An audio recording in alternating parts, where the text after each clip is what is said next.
Hello students, तो आज हम लोग एक नया टॉपिक लेकर आए that is force on A charge placed in uniform magnetic field. तो हम लोग ऑलरेडी मैग्नेटिक फील्ड के बारे में पढ़ चुके in Biot Savart law and Ampere circuit law, how to calculate the magnetic field. तो आज हम लोग पढ़ने वाले एक चार्ज पार्टिकल के ऊपर कैसे फोर्स लगता है because of the uniform magnetic field. तो इसको समझते हैं हम लोग। तो यहाँ पर मैंने पहला एग्जांपल लिया, this are uniform electric field. ये ई वेक्टर मतलब इलेक्ट्रिक फील्ड वेक्टर।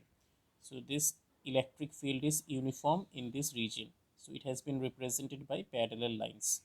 तो यहाँ पर मैंने एक चार्ज पार्टिकल को रख दिया, ये कैसा है, रेस्ट में है। So we can say that it is a static charge.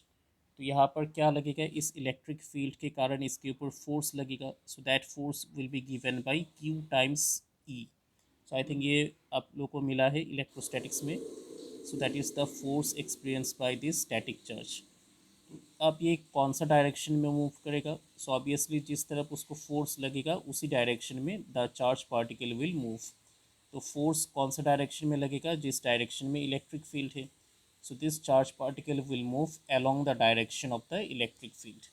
I think ये बात आप लोग को क्लियर हो गया होगा।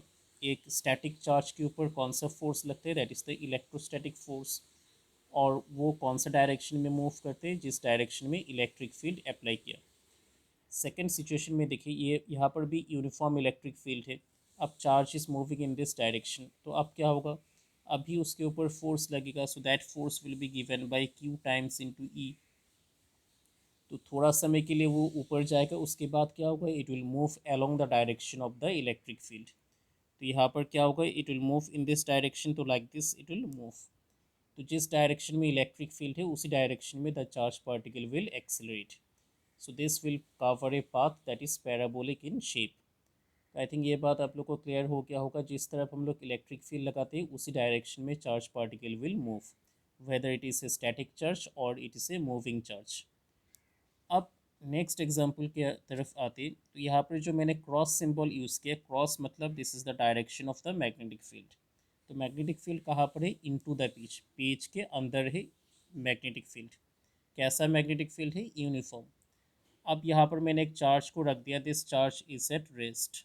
कैसा चार्ज है, ये स्टैटिक चार्ज है। तो क्या इसके ऊपर मैग्नेटिक फील्ड के कारण कोई फोर्स लगेगा, तो obviously no, because in the Oersted experiment we have seen the experiment that when the charge was at rest, जब कंडक्टर से कोई भी करंट फ्लो नहीं हो रहा था, then there is no magnetic field. तो यहाँ पर हम लोग क्या बोल सकते हैं, इस चार्ज के ऊपर there will be no force due to the magnetic field. क्यों no force, because the charge was at rest. So this is not a moving charge, so that's why there is no force experienced because of the magnetic field.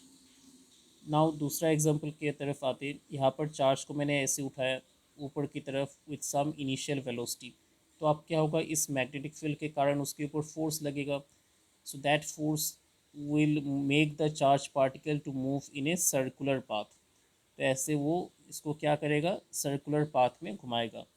अब ये circular path क्यों बना, because ये जो force लगेगा, so that will always be invert, invert direction में force लगेगा। मतलब हम लोग ऐसा समझ सकते हैं इसको, that will be simply like centripetal force that is acting in the inward direction।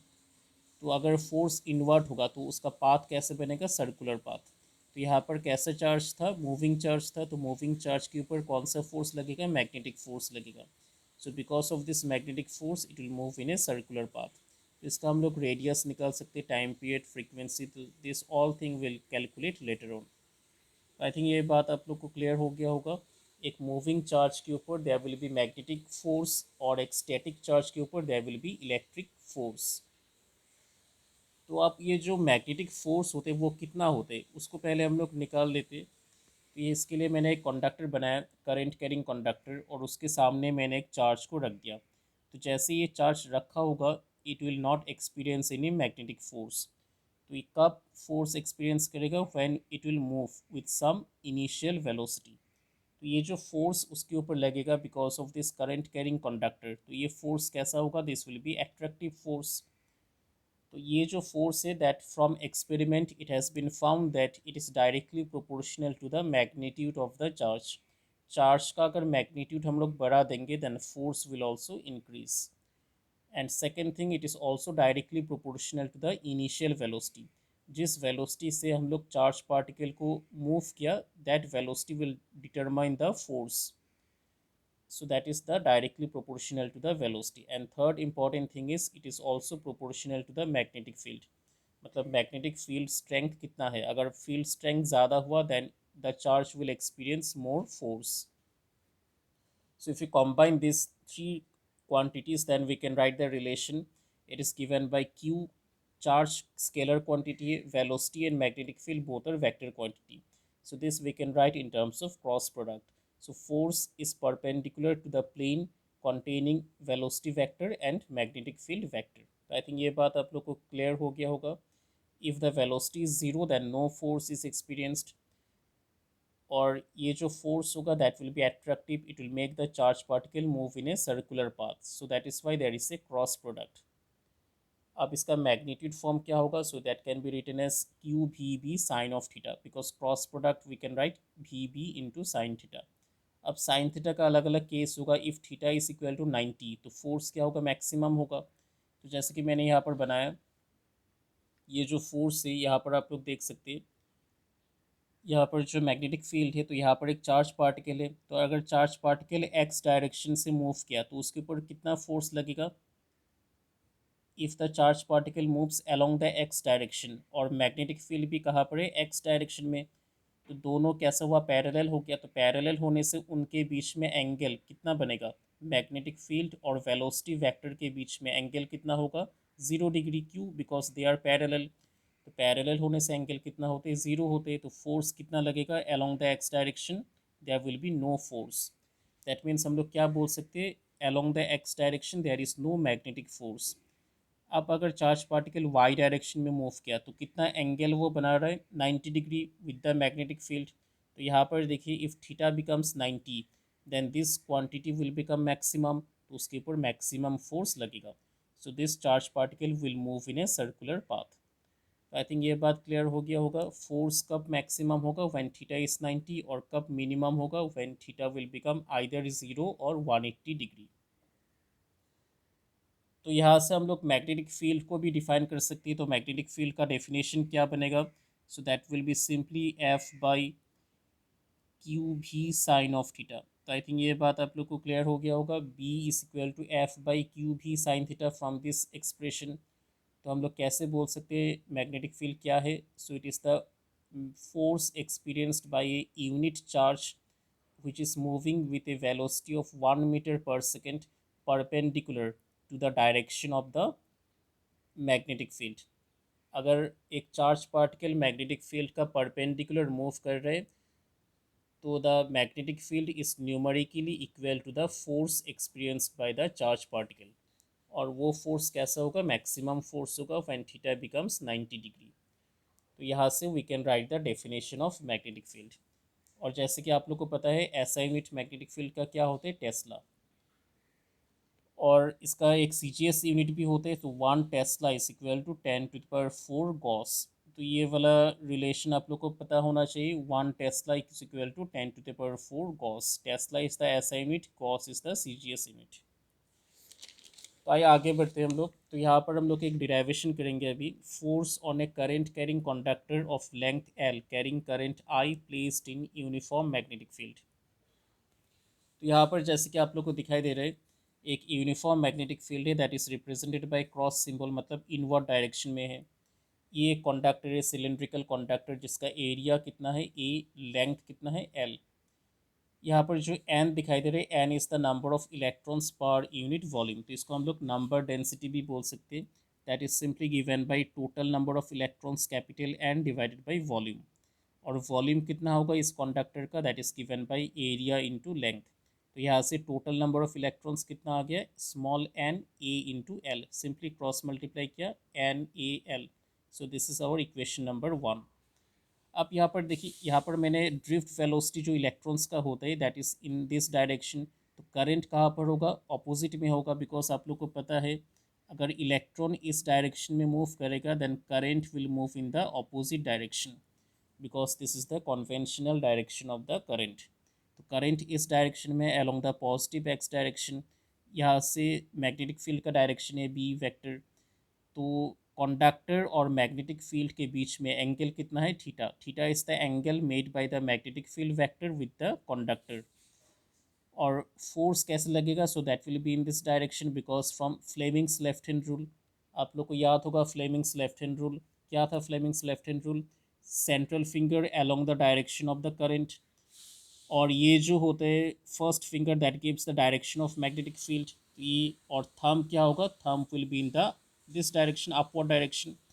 ये मैग्नेटिक फील्ड है, ये करंट है, और ये क्या होगा, this is the force, so force will be in this direction.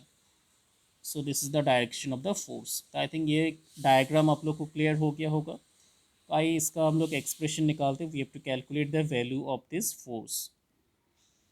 तो we know that force is equal to q v B sine theta, जो अभी हम लोग कैलकुलेट किया था। तो यहाँ पर हम लोग किसके लिए बात कर रहे हैं, इलेक्ट्रॉन्स के लिए। तो चार्ज की जगह पर we can write electron E, v is given by drift velocity of the electrons and b is given by b और sin थीटा। अब यहाँ पर देखिए, यहाँ पर for n number of electrons के लिए क्या होगा, ये तो जो एक्सप्रेशन है this is for only one electron, ये किसके लिए था, सिर्फ एक इलेक्ट्रॉन के लिए ये वाला फोर्स था। अब यहाँ पर अगर टोटल नंबर ऑफ इलेक्ट्रॉन्स कितना है, कैपिटल एन है, तो उसके लिए कितना हो गया, capital N multiplied by this much force. तो यहाँ पर एन के जगह पर we can write N A L, so that already we have understood in equation number 1। तो इसको मैंने रख दिया। तो फाइदर सिंप्लीफिकेशन के बाद कितना आ गया, एन ई ए भी डी। तो इसको आई थिंक करंट इलेक्ट्रिसिटी में मिला होगा, that is the current, so that is equal to I L B sine of theta. Since B and L both are vector quantity, तो this we can write F vector is equal to I current with in bracket L vector cross B vector. So this is the final expression of the force experienced by a current carrying conductor जिसका length कितना है L और magnetic field कितना है B vector. तो I think ये बात आप लोग को क्लियर हो गया होगा। इस कंडक्टर में फोर्स कितना लगेगा, so that is given by I L cross B. So L और बी का जो क्रॉस प्रोडक्ट होगा उसका परपेंडिकुलर होना चाहिए force. That means we can say that force is perpendicular to the plane containing L vector and the magnetic field vector. तो I think ये derivation आप लोग को क्लियर हो गया होगा। You have to practice this one, then it will be more clear to you. तो उसी का एक छोटा सा एप्लीकेशन है इसी डिराइवेशन का, तो इसको हम लोग देख लेते हैं एक बार। That is known as the force between two infinite current carrying conductor, see मतलब current carrying conductor separated by some distance. तो यहाँ पर मैंने दो कंडक्टर लिया, पैरेलल कंडक्टर है जिसके अक्रॉस करंट फ्लो कर रहे हैं I1 एंड I2। डिस्टेंस कितने हैं दोनों के बीच में, d। तो यहाँ पर क्या होगा, इस कंडक्टर के कारण इसके ऊपर एक फोर्स लगेगा, that is the magnetic force. तो उसका डायरेक्शन क्या होगा, इस डायरेक्शन में, और मैग्नेटिक फील्ड कैसा होगा, इनवर्ट। तो इसको हम लोग निकाल लेते हैं। मैंने बोला था right hand palm rule, current is going in this direction, तो इस कंडक्टर के ऊपर फिंगर्स का क्या होगा, पुश होगा। तो ऐसे पुश किया तो कौन सा डायरेक्शन में, इनवर्ट, क्रॉस सिंबल। और फोर्स क्या होगा, तो फोर्स निकालने के लिए कौन सा रूल था, फ्लेमिंग्स लेफ्ट हैंड रूल। तो यहाँ पर देखिए current in this direction, magnetic field कहाँ पर है, ऐसे है मैग्नेटिक फील्ड इनवर्ट। तो थंब का डायरेक्शन देखिए, thumb is going in this direction towards left. तो फोर्स F21 मतलब force by first conductor on the second conductor. ये F21 का मीनिंग क्या है, it is the force applied by the first conductor on the second conductor, so that will be in this direction. Similarly हम लोग क्या बोल सकते हैं, इस कंडक्टर के कारण इसके ऊपर एक फील्ड अप्लाई होगा, so that field will be in the outward direction. कैसे, बिकॉज करंट ऐसे डायरेक्शन में जा रहे, तो स्लाइट पुश मतलब आउटवर्ड डायरेक्शन में होगा मैग्नेटिक फील्ड B2। तो उस मैग्नेटिक फील्ड के कारण इसके ऊपर एक फोर्स लगेगा, so that will be in this direction right side. So that is given by F12 मतलब force on first conductor by the second conductor. तो आइए इसका एक्सप्रेशन हम लोग लिख लेते हैं। F21 क्या होगा, अभी हम लोग डिराइव किया था I2LB1 साइन 90 क्यों, बिकॉज एंगल कितना है, L और B के बीच में एंगल इज 90, बिकॉज कंडक्टर ऐसा है, मैग्नेटिक फील्ड अंदर। तो आई थिंक ये बात आप लोग को क्लियर हो गया होगा। यहाँ पर देखिए, यहाँ पर ये जो लेंथ है कंडक्टर का, so that is in this direction, ये लेंथ है कंडक्टर का, ये ऐसा है, और फील्ड कैसा है, field is going in this direction, तो इसके बीच में एंगल कितना हो गया, 90 हो गया। ये कंडक्टर और ये मैग्नेटिक फील्ड दोनों के बीच में एंगल कितना है, 90 है। तो यहाँ पर आई टू मतलब कौन सा कंडक्टर के अक्रॉस करंट, सेकेंड कंडक्टर, तो I2 L is the length of the conductor and B1 is the magnetic field by the first conductor.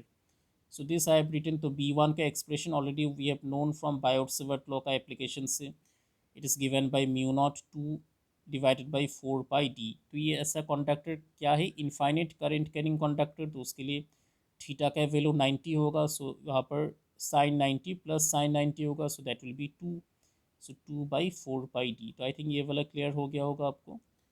सो यहाँ से कितना आ गया, 2 mu not I1 I2/4 pi d into L.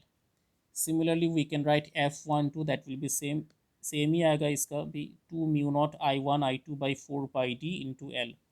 तो यहाँ से मैंने डिफाइन किया फोर्स पर यूनिट लेंथ को, तो कितना होगा force per unit length, that is equal to 2 mu not I1 I2/4 pi d। तो this is the expression of force per unit length. तो आप लोग को याद होगा म्यू नॉट का वैल्यू क्या था, mu naught is given by 4 pi into 10⁻⁻⁷। So that is the permeability of free space.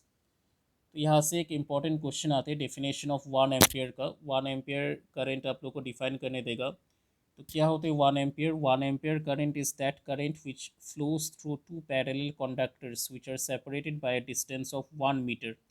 अगर कंडक्टर के बीच में डिस्टेंस कितना होगा, 1 metre, and both the conductor experience a force कितना है, that is given by 2 into 10⁻⁷ newton per metre.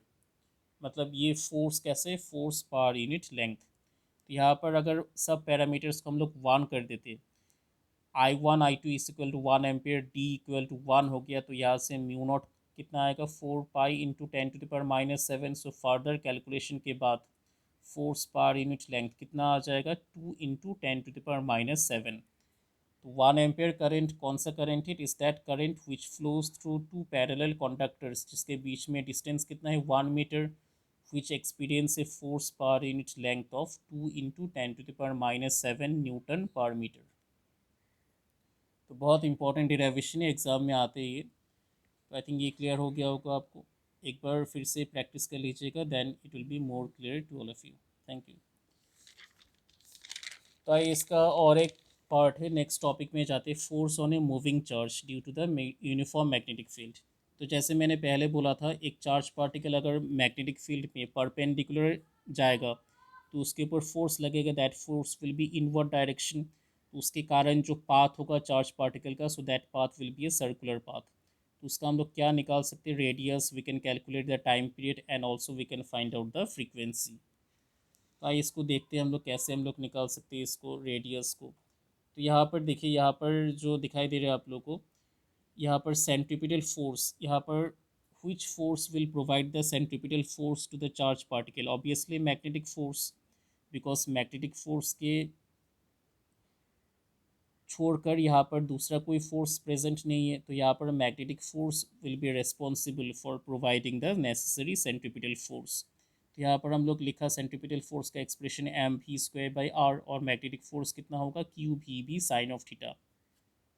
अब theta क्या है, from the diagram you can see theta is equal to 90, so if you put it value here, mv²/r will be equal to qvb। तो यहाँ से radius कितना आ गया, mv divided by q into B. Time period क्या होते हैं, circumference by speed for a circular path, circumference कितना होगा, 2πr बाई स्पीड भी। तो यहाँ पर मैंने वैल्यूज पुट कर दिया, टाइम पीरियड आ गया 2πm divided by q into B. और फ्रीक्वेंसी कितना होगा, तो फ्रीक्वेंसी के लिए क्या करना पड़ेगा, तो frequency will be nothing but the reciprocal of time period, so that is given by 1/t। So कितना आ गया, QB divided by 2 pi into M. तो आई थिंक ये बात आप लोग को क्लियर हो गया होगा। Frequency is equal to QB divided by 2 pi into M. और काइनेटिक एनर्जी क्या होते हैं, हाफ mv²। तो mv² यहाँ पर देखिए आप लोग, mv² कितना है, QVB इंटू आर। तो यहाँ पर मैंने पुट कर दिया, तो काइनेटिक एनर्जी आ गया हाफ QVB इंटू आर। तो ये कुछ डिराइवेशन है जो आप लोग को निकालने दिया जा सकते हैं फ्रॉम द चार्ज पार्टिकल। इसका और एक छोटा सा एप्लीकेशन आता है, यहाँ पर देखिए मैंने चार्ज पार्टिकल को एंगल से थ्रो किया in the uniform magnetic field. तो इसका जो पाथ बनेगा वो कैसा होगा, that will be helical path. क्यों होगा ऐसा पाथ, बिकॉज इसका दो कंपोनेंट होगा, एक होगा वी नॉट कॉस थीटा और दूसरा क्या कंपोनेंट होगा, इसका एक वर्टिकल कंपोनेंट बनेगा, so that will be given by V naught sine of theta. तो कौन सा कंपोनेंट में मैग्नेटिक फोर्स लगेगा, ऑब्वियसली परपेंडिकुलर कंपोनेंट, बिकॉज ये वाला जो कंपोनेंट है this is parallel to the magnetic field. Parallel है तो एंगल कितना होगा, 0 डिग्री, तो इसके लिए कोई भी फोर्स एक्सपीरियंस नहीं करेगा। तो only the charge particle will experience a force because of this component. तो यहाँ पर एक्स डायरेक्शन में it will move horizontally with a constant speed. तो उसका पाथ कैसे बनेगा, देखने में कैसे होगा, that will be like this, spring shape का होगा, that will be helical path. तो इसका हम लोग एक चीज़ निकाल सकते हैं, we can calculate this horizontal distance, यहाँ से यहाँ तक का जो डिस्टेंस होगा we can calculate this one. और इसको हम लोग क्या बोलते हैं, this is known as the pitch. ये पिच आप लोग को एग्जाम में पूछा जाता है, calculate the pitch of the helical path. तो पिच का एक्सप्रेशन बहुत सिंपल है, it is simply the horizontal distance. तो हॉराइजेंटल डिस्टेंस क्या होगा, horizontal component of speed into time. तो हॉराइजेंटल कंपोनेंट ऑफ स्पीड कौन सा था, obviously this one V naught cos theta. तो इसको मैंने यहाँ पर पुट कर दिया, और टाइम का जो मैंने पहले निकाला था एक्सप्रेशन वही होगा 2πm divided by Q into B. तो इसको मैंने पुट कर दिया, so that will give you the calculation of pitch. तो आई थिंक ये वाला डिराइवेशन आप लोग को समझ में आया होगा। Pitch is the nothing but horizontal component of speed into the time. तो आई थिंक आज का लेक्चर आप लोग को समझ में आया होगा। You have to practice this type of derivation, then only it will be more clear to all of you. Thank you all of you.